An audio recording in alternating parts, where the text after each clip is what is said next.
to our program, Mr. Escobar. Thank you very much. We obviously have to start this interview with situation and recent development in Bosnia and Herzegovina.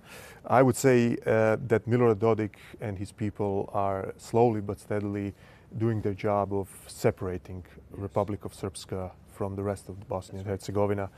And there's been some reports based on the anonymous sources that finally Washington and London realized that he crossed the red line and that he cannot be accounted as a partner in the future cooperation. Can you confirm that, and will there be some actions in the next? The limits of Bosnia and Herzegovina's constitution and the limits of Dayton are very clearly spelled out.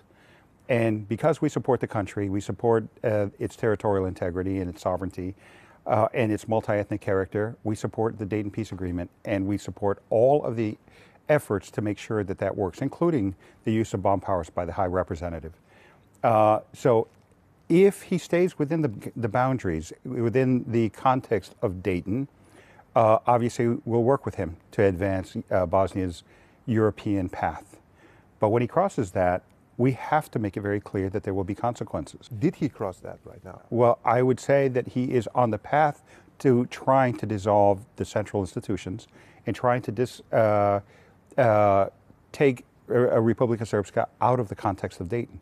So yes, I think there will be consequences. Now, we've already seen some of those consequences, which were the use of the bomb powers to nullify those legal actions. Now, we have other tools at our disposal, including sanctions, and we will be considering using some of those tools.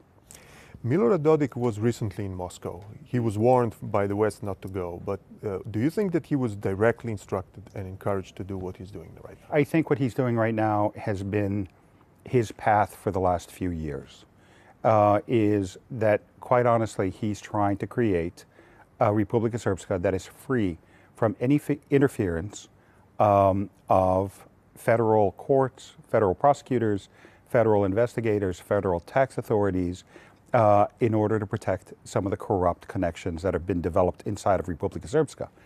I think that Russia benefits from it, but I think this is a purely domestic phenomenon. Interesting. You were very much involved, and you still are, in negotiations between Kosovo and Serbia. You were there with other representatives, Western representatives of the international community to achieve the Ohrid agreement.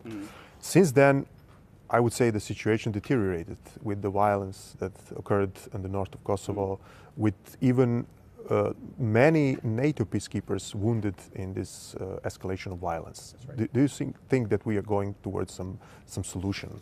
Well, I think if the two sides do not